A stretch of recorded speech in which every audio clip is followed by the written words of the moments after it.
ఓం శ్రీ మహాగణాధిపతయే నమః. ఓం శివాయ గురవే నమః. అంధకాసుర చరిత్రము. ఒకానొకప్పుడు శివపార్వతులిద్దరూ మందరగిరి మీద విహరించడానికి వెళ్ళారు. అక్కడ శివుడు తూర్పు దిక్కును చూస్తూ నిలబడి ఉండగా అమ్మవారు చిలిపితనంగా ఆయన వెనక చేరి స్వామివారి నేత్రత్రయాన్ని మూసింది. అంతటితో మొత్తం లోకాలకు చీకటి కమ్మినట్లయింది. అప్పుడు అమ్మవారి చేతి చెమటపడి అయ్యవారి కన్నులకు అలిమిన చీకటి సంఘటత పట్టడంతో అంధకుడనే గ్రుడ్డిబాలుడు ఆవిర్భవించాడు.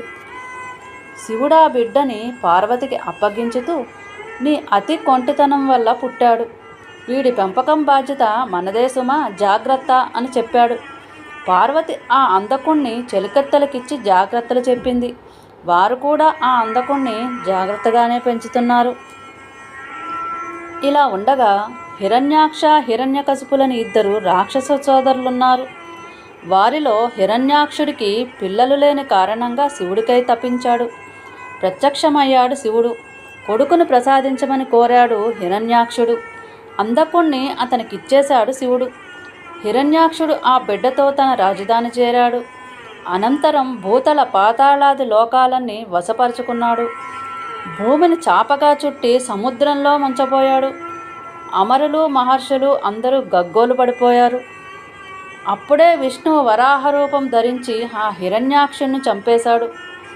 అతని రాజ్యానికి అంధకుణ్ణి రాజుగా చేశాడు. శివుడంతటి వాడికి కొడుకై పుట్టి హిరణ్యాక్షుడికి దత్తుడవటం వల్ల అంధకుడు అంధకాసురుడిగా చలామణి అయ్యాడు. పుట్టు గ్రుడ్డువాడు కదా అంధకుడు, అందువల్ల అతని వల్ల తనకేమీ భయం లేదనుకున్నారు ఇంద్రాదులు. పాపం అంధకుడు కూడా సాధువుగానే ఉండేవాడు.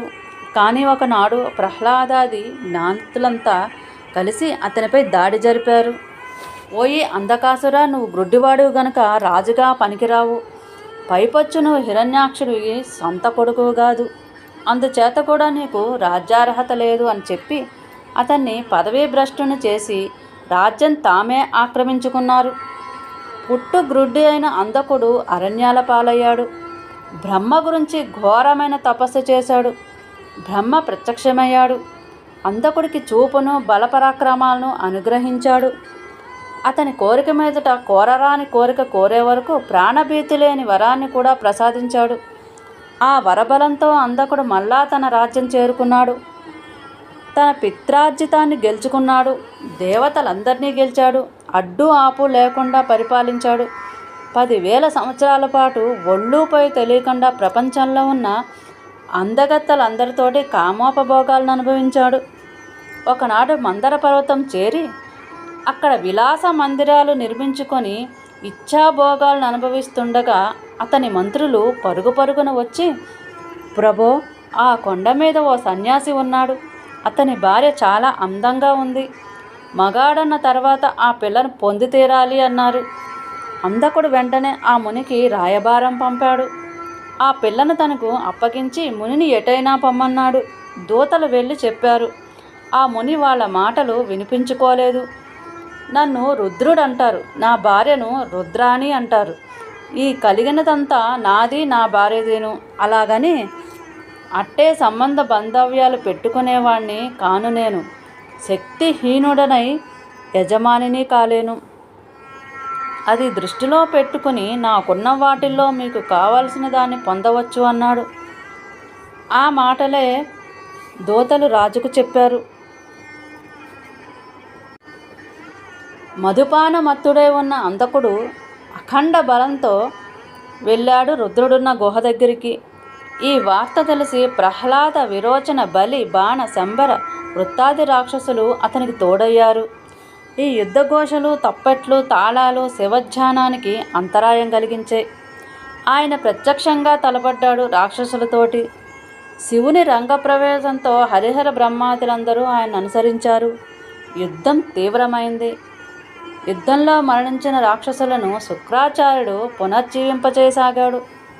దానితో దేవతా బలానికి ఎడతగని అలసట, రాక్షస వర్గానికి తరగని బలము సంప్రాప్తమవుతున్నాయి. అది తెలిసిన శివుడు శుక్రుణ్ణి గుటుక్కున మృంగేశాడు. భార్గవుడు భర్గుడి కడుపులోకి వెళ్ళిపోయాడు. అందక నిర్మూలం. శుక్రుడు లేకపోవడంతో మృతులుగానే మిగిలిపోవటం వల్ల అంధకుడు సైన్యం అంతకంతకు కొరబడిపోయింది. జరుగుతున్న దానికి నివ్వెరపోయిన అంధకుడిని తన త్రిశూలానికి గ్రుచ్చి పైకెత్తాడు శివుడు. చావు బ్రతుకు గాని ఆ స్థితికి తట్టుకోలేకపోయిన అంధకుడు సామవేద సూక్తాయుక్తంగా శవుణ్ణి ప్రార్థించాడు. హర్షించిన హరుడు అంధకుడికి గణాధిపత్యాన్ని ఇచ్చాడు. ఇది అంధకుడు గణాధిపత్యం పొందిన కథ అని ఆపాడు సూతుడు. మరి శివగర్భస్థుడైన శుక్రుడు ఏమైనట్లు అని ప్రశ్నించారు శౌనకాదులు. అది చెప్పడానికి ఆరంభిస్తూ వినండి అన్నాడు సూతుడు. శుక్రుడి పునరుద్భవం.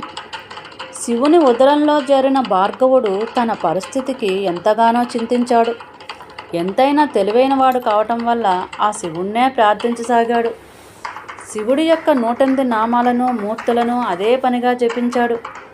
అలా జపించగా కరుణాళుడైన కంటేకాలుడు శుక్రుని తన మూత్రం ద్వారం గుండా వీర్యంగా బయటపడేశాడు. అప్పటికి 3000 సంవత్సరాలు గడిచిపోయాయి. తేరిపారి చూస్తున్న అతనిపై అనుగ్రహంతో శివుడు, భార్గవ, నా యొక్క శుక్ర రూపంలో వెలువడ్డావు కనుక ఇక నుండి శుక్రుడు అనే పేరుతో వర్ధిల్లుతావు అన్నాడు. తన కడుపున 3,000 వర్షాలు ఉన్న కారణంగా తన కుమారుడిగానే చలామణి అవ్వాలని కూడా ఆశీర్వదించాడు. శ్రీ రుద్రాణి పాదార్పణమస్తు. స్వస్తి.